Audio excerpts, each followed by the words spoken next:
Athletics. For the last 3 years, we have worked through the puzzle of whether or not it makes sense to return to intercollegiate athletics here.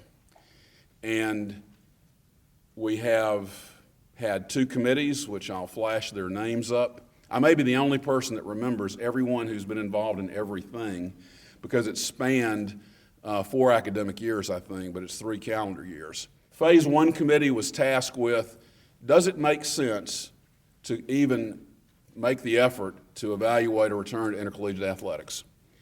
And these are those who served on that first committee, and they said yes, but, and they gave us 4 pages of questions. The second committee was to be able to figure out those questions, and I want to thank those who served on that second committee. We also hired, at the end of the first phase, a Division III athletics director to evaluate facilities, because that was a constant issue. We don't have the facilities. The facilities that were rebuilt after the tornado were inadequate. Turns out the facilities here that were rebuilt after the tornado were excellent for Division III athletics. And we seat 550 in chairbacks in the gym. That's pretty unheard of in a Division III school. Softball field needs some work. You've seen a lot of that in the physical master plan of the university. But these are the Phase 2 committee, folks.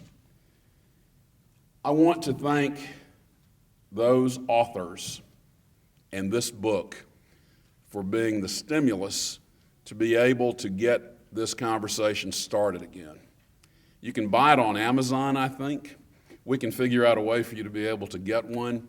But it's a compilation of the history of athletics at the university in the 20th century into the beginning of the 21st century. And I want to thank Dr. Berdishaw, Dr. Garrett, Dr. Spearman, Dr. Thomas, and Dr. Wells for compiling this history from university records of athletics here at the university. Oops. Now, today we are going to start the search for an athletics director. That's the first step in the return to intercollegiate athletics for the university. I am convinced we know everything that we'll know. I am convinced by those who have worked on these committees that we will see an increase in enrollment with student athletes.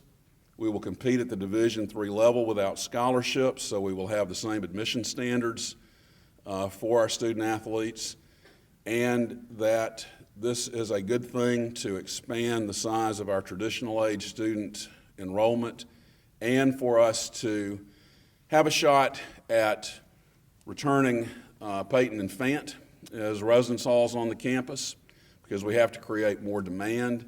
And I also think that it's really good for student life and school spirit and engagement with the community. There are strong athletic high schools around us. There are strong community college athletic programs. The proponents of this were the high school athletic directors and the community college athletic directors who were our graduates. They were, from the beginning, the ones who were absolutely convinced that a return to intercollegiate athletics, if we put a program on the field of the quality of this institution, that we would recruit student athletes. So after 3 years worth of work, have reached the point that we need to hire an athletics director to map out the plan and map out the timetable.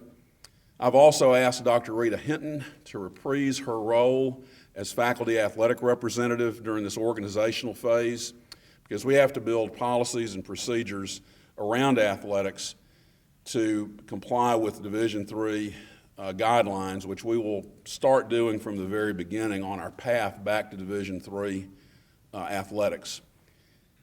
It's not going to be simple. It's not going to be easy. I wish that I could say we're going to be in this conference. It's going to take us 3 years to get Division III membership. It's going to be smooth. There's not going to be a hiccup. That's just not going to be how it is. I am convinced when we're through this that we will see a minimum enrollment increase of about 200 students, because that minimum is based on student athletes. It's not based on any multiplier effect. The NCAA says you get another 0.7 students for every student athlete that you enroll from their own analysis. But We're not counting that, but we're thinking that another 200 traditional age students will come to the university.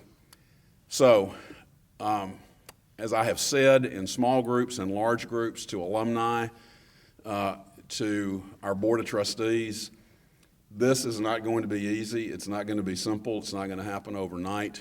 But the work of these groups have convinced me that this is a risk worth taking. So with that, that's one of the two, I think, announcements today. So we're going to be calling on some of you for your assistance over time as we work our way through this and build a university athletics committee. And we also are going to have to do some private fundraising in addition to the tuition that student athletes will bring to the university.